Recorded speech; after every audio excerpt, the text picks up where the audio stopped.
Women need testosterone. It's not just a male hormone. Yeah. And in fact, molecule by molecule, we have more testosterone than we have other hormones in our body. People just attribute these symptoms to aging, and that really is not true. It is just a deficiency. And if that can be replaced, you can actually restore the function of these major organs. Unfortunately, a lot of physicians have actually discounted hormone replacement therapy from a very poorly conducted study. This data, which was poorly interpreted and poorly designed, was the cause of a lot of human suffering for women predominantly. I didn't expect it to be this fantastic. It's incredible, and I'm not just saying that. It's real. Yeah. It happens, and it is life-changing. Yeah. This is Inside Out Dermatology with Dr. Julie Kenner, where we explore science, skin, and well-being. Hi, I'm Dr. Julie Kenner, the host of Inside Out Dermatology. I'm a board-certified dermatologist, scientist, and skincare formulator, and we are all about talking about skin and our internal health on this program. Today, we are having a really exciting topic on bioidentical hormones and how replacement can really alter your whole health. We are lucky to be joined by Stephanie. Hello. Who has recently had pelleting Yep. with hormones. And we're going to talk to her a little bit about the experience, and we'll talk to you a little bit about what these hormones can do and how they can help our health overall. Okay. So, Stephanie, first of all, thank you for coming. Absolutely.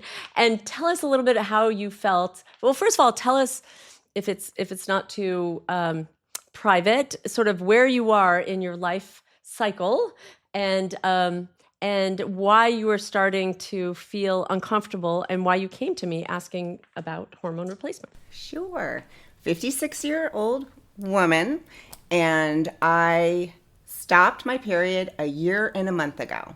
And all of a sudden, I was wanting to crawl under a rock. I didn't want to be social.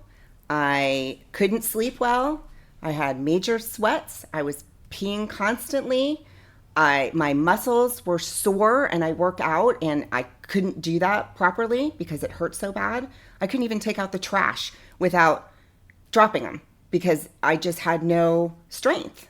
And it was so aggravating, and I wasn't myself. I'm normally a very social, talkative person, and I just didn't even want to be around people. I didn't even want to leave the house.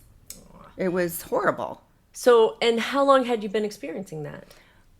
Probably a couple months. Yeah. I was feeling that way. Yeah. So I had a gynecologist appointment, and I talked to my gynecologist about it because also I didn't want to have sex with my husband. I love my husband. I love to have sex with my husband.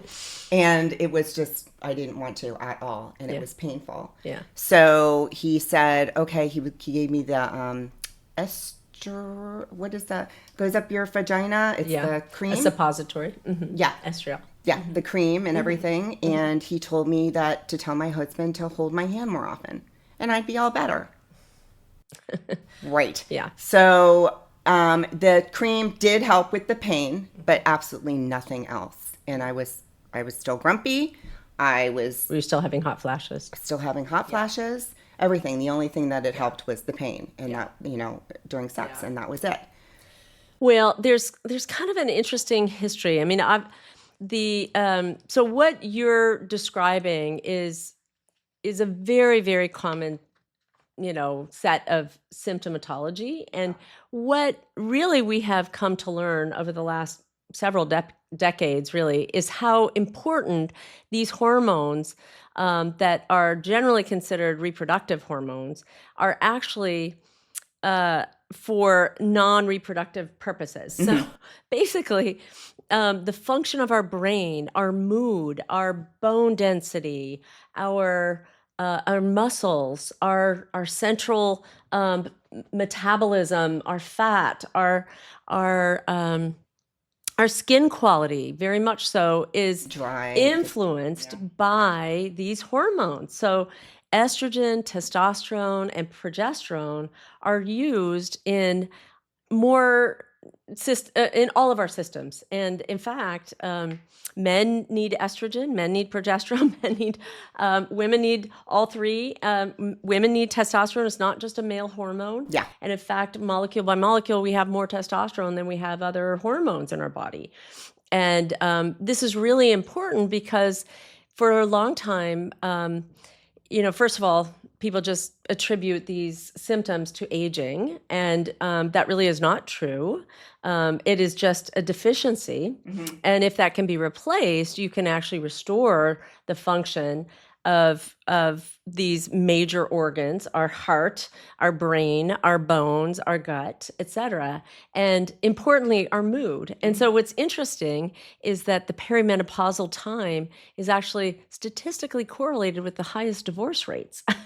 I understand that Yes. because my husband wanted me away from him, and he would chew. I wanted to punch him in the face. He breathed. I wanted to punch him in the face. Not because I was mad, not because I didn't love him. Something was seriously wrong with me. Yeah. Okay? So Yeah. that's why I came to you. We had our little wine, and we spoke about it, and I'm like, ding. Yes. I'd try anything. Yeah. So unfortunately, a lot of physicians and lay individuals have actually discounted hormone replacement therapy from a very poorly conducted study that was done in the late 90s to early 2000s. Yeah. And it was called the Women's Health Initiative, and it was conducted really on older women that were 70 plus, and women that often had pre-existing conditions. And it was we don't need to go into the great detail of the study, but it was done on women that were using hormone replacement, the hormones being synthetic or equine hormones. And they really don't function the same way in our bodies as hormones that are more bioidentically similar to what we have in our bodies naturally. So what the findings were was that these synthetic hormones were actually increasing some rates of Alzheimer's, cardiovascular disease, as well as certain cancers, and so it made headlines in the lay public, and it scared people, and really for 2 generations of women and physicians alike, this data, which was poorly interpreted and poorly designed, was the cause of a lot of human suffering for women predominantly. Mm-hmm. And the women were not only at higher risk of dying of cardiovascular disease without these hormones and getting other cancers, and having mood swings and divorces and literally committing suicide sometimes. Yeah. But this was something that was just ignored and sort of belittled by a lot of society. Right. And so recently, many studies have actually countered that data, and they have shown how using hormone supplementation, when done correctly, can actually not only put you in a better health state, in terms of your cardiovascular standing in particular, and the number one cause of women dying in the United States still is cardiovascular disease. So it will improve your cardiovascular state, but also your brain. It can help protect against Alzheimer's, and it can help protect your gut flora, which is so important, your sleep, which is so incredibly important. So, which correlates with your mood. It correlates with your mood, exactly. So all of these hormones have profound effects on not just our longevity, but our health span, which is the terminology that we're now trying to use in medicine to indicate sort of the quality of life that you have up until your end of your days. Right. And you don't have to feel like crap when you're older. Right. You don't. Right. I don't want to be a crotchety old lady, and I don't have to be. Right. I don't have to be. And I don't need antidepressants. A lot of people do need them, so I'm not saying that's a bad thing. It's definitely for some people. Right. But when you're in menopause, it just masks it, and it doesn't do anything else. It just so it may be a Band-Aid versus hitting the root cause. And the root cause is really a depletion. Right. And different people experience it at different times. And so there's not one age of menopause. There's not one age of when you should get hormone replacement. And in fact, postmenopausal depression is highly correlated with a steep drop in progesterone. And sadly, women that are affected by that horrible condition, not only are at high risk of suicide, but don't bond very well with their children. And so there's a lot that these hormones can do. Right. Now, we at SkinHappy do pelleting. And so I introduced you to that. There's Yes. lots of different ways that hormones can be replaced. It is, in the olden days, they would give oral estrogen, and that is not done anymore. It has a higher risk of clotting. Okay. So the the non-oral routes, which can be either through a patch or through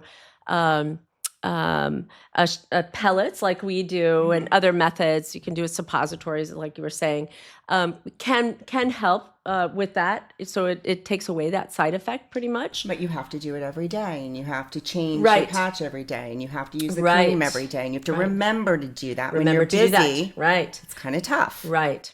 So exactly. So, and you also physiologically, when you're young and premenopausal, you don't need to remember to take estrogen because that's what's inside of you already, and progesterone as well. But afterwards, when we're replacing it, if we're counting on people to do it consistently, it's often not followed, like you were saying. But what your body is seeing are these ups and downs, which Yeah. is not a natural phenomenon either. So we at SkinHappy like to use the pellets because they give more steady state. Now we dose you according to what lab findings are there, but also according to your symptoms. And so those hot flashes that you were describing are very tightly correlated with the estradiol. So we will give people the amount that we feel is appropriate. Now, of course, when you give somebody a pellet concentration, sometimes you may not get the exact concentration. Maybe it's a little bit too much, or maybe it's a little bit too Right, and low. I think a lot of people might be concerned about that Correct. because it goes in, you Right. can't take it out. Right. So if it's not the exact amount, Right. What do we do? What do you do? Right. So, well, first of all, we repellet people every 3 months approximately. And so they do dissolve, of course, that's the intent over time, but we get a steady state and then it will drop relatively quickly. So we that has been fairly well established, but we also know how to manage somebody if they have, let's say, a little too much estradiol and they start spotting. Well, we always, because we don't, so I did that. exactly. So if you start spotting, if you've stopped having your periods, nobody wants to have their periods again. Yeah. So we just increase the progesterone that we Right. give. And typically we'll give a postmenopausal woman progesterone in a range of about 200 milligrams. But you can increase that, and that will help stop that spotting. And generally, as that steady state has started to decline just a little bit, you'll get over that and you can go back. Yeah, which it worked. You upped it a little bit, you Great. know, and I texted you and you told me what to do, and Yeah. it totally worked. Good. Which was fantastic. Yes. Thank you for that. You're welcome. Now, some of the other benefits, speaking of progesterone, we're kind of going to talk about some of the other virtues going on with the other hormones as we go into the conversation, but it's a nice time to bring that up. One of the other perks about progesterone, we always give progesterone orally. We don't do that by pellet. But it's nice because it actually has a sedating effect. And Yes. that will help with helped me sleep. sleep. How did you, yes. It worked. Okay, It good. worked really, really well, actually. good. So, I'm always have anxiety, here and there. Yeah. And at night, I really don't want that anxiety. Yeah. And it really made that go away. And it great. definitely sedated me a little bit. Not to the Yes. point where, like, sleeping pills do Right. or anything. It's Right. not like that at Right. all. It's just a gradual, I'm Get into sleep. tired and I'm going to sleep now. And I think I it's asked you nice. too if you take magnesium.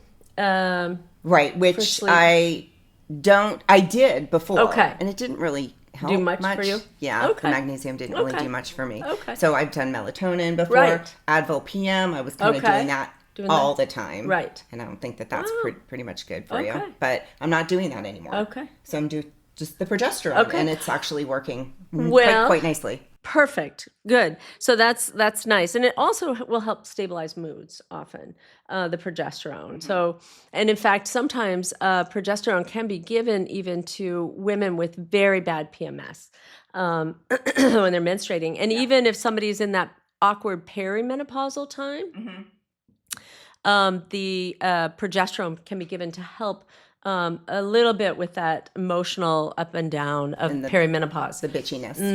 Yeah. But estradiol typically is the first thing to drop down, and that's why women will notice the hot flashes. But the other thing that helps with sleep is the testosterone. And so testosterone. And I wanted to mention about the testosterone because I was a little afraid of that because I was thinking, oh God, I'm going to get a beard. I'm going to get a full beard now. I'm going to turn into a man with that. Right. You know, I'm not wanting to transition or anything like that. Right. Not that there's anything wrong with people that do that, but I didn't want that for myself. Right. So, and you said, no, it's not going to be, and it has not. Yes. So thank Right. God. So we dose women for their testosterone much differently than we dose men. So men do need quite a bit more, and in fact, with men we will pellet. So women get pelleted every 3 months. Men get pelleted every 6 months.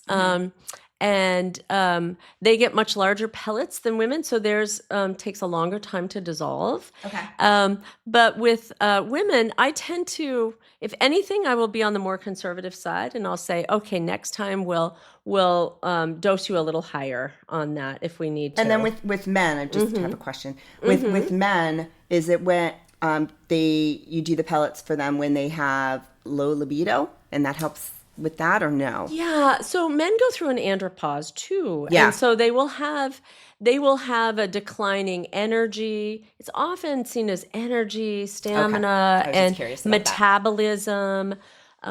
So, all three of these together will help with your metabolic status. And so actually, with it's interesting with men, the testosterone starts to decline typically in their 30s, and then they will start seeing a gradual decline after that. But there's been data showing over the last 5 to 10 years how men much earlier than that, even in their 20s, are starting to really have their testosterone decline. And so this is something that we're not exactly sure why that's happening, but younger and younger men are coming in, and pelleting can make all the difference in their... Well, that's good. So it's good for men Yes. and women. It is very much good for men and women. That's wonderful. That's good to hear Yes, because yes. I'm so happy on it now. Yeah. So you did Yeah. it to me. It was just maybe 3-4 weeks ago. No, days, not weeks. Oh no, okay, maybe it was... It was last Yes. week. Yes, it was. It was only a week. It was last week. Wow. So it kicked in that fast. Yeah. Yeah. I So usually still don't have- see people back for 6 weeks. I know. Yeah. So I still have some hot flashes. They're not as bad. Okay. But I think you told me it'll take a couple Yes. weeks, and hasn't Yes. even been a whole week. It hasn't peaked, yeah. No, it hasn't Yeah. even been a Yeah, whole yeah, week, yeah. and all of this, my muscles don't hurt Wow. anymore. Good. It took a couple days, and my mood is better. See, Yeah. I'm smiling, and I'm fine leaving the house. I'm fine talking to people. I like people again. Good. It's made a world of difference. Yeah. Yeah. Well, it will also help your skin. So, why is a dermatologist doing this? Well, first of all, I honor the fact that we have whole bodies, not just this skin surfacing. So I like to help people heal sort of inside out, which is the whole purpose of this. But I also am very well aware of how collagen, elasticity of the skin, and just the hydration of the skin, the barrier, all of these features are improved with hormone supplementation. And it's a lot cheaper than plastic surgery. It is. But it's actually, I think the word last year, at the end of last year, the FDA finally took off the black box warning on estrogen as a replacement. So thank goodness. And there actually is no pharmaceutical testosterone for that is out there. So we actually have to get that compounded. There are very specific compounding companies that are high quality, integrity, that we use for this. They're, very closely monitored. We have a very secure system for doing that. We have lots that we And you have them here, which is we have nice them because here, I thought that I was going to have to wait a week for them to be compounded at a pharmacy. So I'm like, okay, I got, I'm going to do this. Now I'm going to have to wait. And I didn't. Yeah. I did No, it right away. So happy. So tell us a little bit about your experience with getting the procedure. A lot of times people think, oh my gosh, it's a surgical procedure. It is not scary. Okay. At all. Okay. So I just lie down and you do a shot to numb my buttocks, and then you just insert it. It took about a minute to do. It was so quick. Yeah. And then you put a bandage on it and you say bye-bye. Yeah. Okay, good. And it healed up nicely, and it wasn't really painful for me personally. Good. And it's my bandage is off, and I have a tiny little bit of bruising, about this big. No big deal. Okay, good. Worth it. So what we usually do is get labs about a month to 6 weeks after the treatment. We just see where we're at. And that way that will guide us to the next treatment. So so it really is a very simple procedure. Dermatologists, of course, do surgical procedures all the time. So this is kind of a no big deal kind of thing for us. In and out, easy peasy. Yeah. Oh, good. Yeah. Good. Well, Stephanie, anything else that you'd like to say? I just felt like I had an Oprah moment, when it started to work. I'm like, oh, the light came, and it was wonderful. And I just appreciate you so much. I really do. I just love you so much because nothing else worked. Oh, nothing. Good. Well, I'm so happy. Yeah. You got to send your husband in to come see us so we can get him on the bandwagon. Yeah. Well, he's going to see you at 9 o'clock tomorrow morning for his moles. Okay. So you're going to see him. All right. Okay. The whole family. All right. Well, good. Well, thank you so much, Stephanie, for sharing your story. For hopefully my pleasure. Others will. Yeah, I hope so too. I will hope appreciate sort of how life-changing, getting balanced can be. It really is. And I didn't expect it to be this fantastic. I expected it to be, okay, but it's incredible. And I'm not just saying that. It's real. Yeah. It happens, and it is life-changing. Yeah. 100% life-changing. Oh, good. Yeah. Oh, I'm so happy.